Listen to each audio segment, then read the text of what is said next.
So bagong lahat, parang taon ngayon ng mga undrafted para umangat. Si Austin Reeves ang barometer ngayon ng mga undrafted player. Nag-a-average si Reeves ng 28 points, 5 rebounds, 6 assists, 50 and 37%. Sabi nga ni Lebron, kaya maganda nilalaro ni Reeves ngayong season dahil mas healthy siya ngayong taon kumpara nung mga nakaraan. At mataas din ang confidence. Kahit si Reggie Miller, inacknowledge din yun. Malaking risk kasi yung ginawa dati ni Reeves na sinabi niya sa mga team na wag siyang i-drop dahil gusto niyang maglaro sa Lakers dahil sa tingin niya dun siya magiging fit. Mataas yung confidence para gawin yun ni Reeves. Na pumunta sa isang team na hindi naman marunong mag-develop. Pwede kasing maging legitimate number 1 player si Reeves sa isang bad team. Pero kaya niya rin maging number 1 player sa isang good team. Lalo na nung time na wala si Luka at si Lebron. So hindi lang naman si Reeves ang undrafted player na merong impact sa isang top team, pati rin si Duncan Robinson. So dati sinabi na kapag umalis si Duncan Robinson ng Miami, tapos din ang karir niya.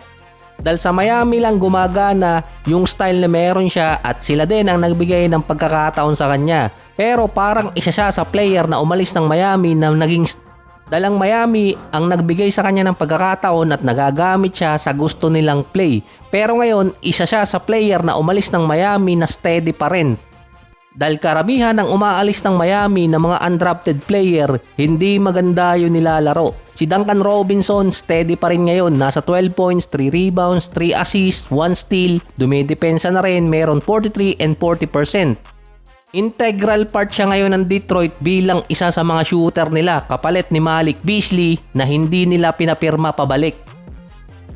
Ito pa yung mga undrafted player na maganda yung nilalaro ngayon. Sigurado meron akong makakalimutan dito, lagay nyo na lamang sa comment section, next episode na lang yun. Sa Phoenix Suns, si Colin Gillespie. Naging undrafted siya noong 2022. Batak na rin to kasi sa college bago pumasok ng NBA na makyaw pa ng awards. Sa edad lang talaga nagkatalo. Pinapirma siya noon ng 2-way contract ng Denver Nuggets. Nakakuha pa siya ng championship. After noon, lumipat siya ng Phoenix Suns. Ang Suns noon, matagal na naghahanap ng point guard. Halos nasa kanila na pala, hindi pa nila nakikita. Kung ahas to, matagal na tuklaw na. Teka, meron pala sila dati. So malakas palang maglaro itong si Gillespie na bulag dati kay Bradley Beal yung Suns. Nag-a-average siya ngayon ng 13 points, 3 rebounds, 4 assists, 44 and 42%. Siya yung isa sa centerpiece ngayon ng Phoenix Suns at kung bakit din sila nasa winning rate. Wala pa niyan si Devin Booker dahil nagkaroon ng injury at wala din si Jalen Green dahil din sa injury.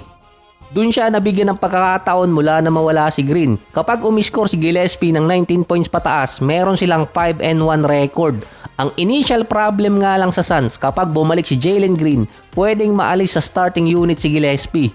Kung kailan pa napapakinabangan ng Suns yung isang legit point guard, dun pa possible mawala. Nalilimit pa niya yung dating problema ng Suns, yung turnover rate, lalo na kay Devin Booker.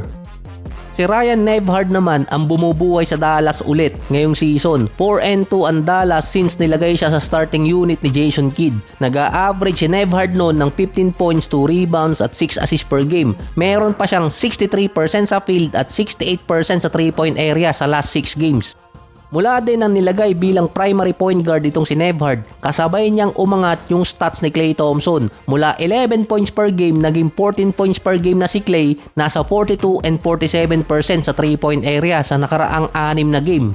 Dahil nung walang legit point guard ang Dallas, nagdi-dribble pa ng marami si Klay. Umi-score nga siya ng marami kahit isang dribble lang, minsan wala pa. Katulad lang din ni Gillespie, batak din sa college, itong si Nembhard, naka-4 na taon mula Creighton papuntang Gonzaga. Balak na ding i-convert ng Dallas sa standard contract itong si Nembhard para maging long-time player ng Dallas at least meron ng backup agad si Kyrie kapag bumalik. Itong isa dapat hindi ko isasama baka ma-body healed. Kapag binati ng maganda nawawala yung laro, si Pat Spencer. Sa time kasi nawala si Steph at merong mga games na nawala si Butler, sa 4-game stretch na yon or last 4 games, itong si Pat Spencer ang leading scorer ng Golden State.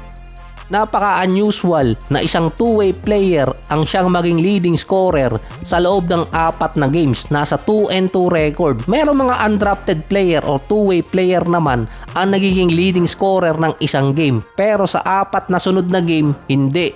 Based yun sa average. Nasa 16 points, 4 rebounds, almost 6 assists, 59 and 75% si Pat Spencer sa loob ng 4 na game at merong 2-2 record pa. Hindi pa siya directly part ng Golden State lineup dahil two-way contract pa siya. Kapag bumalik ang mga player na may injury, balik ulit sa dating role. Ngayon naman ang iniisip ng Golden State kung sino ang aalisin or babawasan ng minuto para ilagay si Pat Spencer. Katulad ni Nembhard, balak din siyang ilagay bilang standard contract at siya din ang nag-cause ng issue kay Kuminga na imbes na si Kuminga ang maging leading scorer na walang Steph, Butler at Draymond na minsan na nga lang mangyari, nabangko pa. Pumiyok pa ako kay Kuminga Nasingitan kasi ng undrafted player na mas ready maglaro itong si Pat Spencer kumpara kay Kuminga ngayon.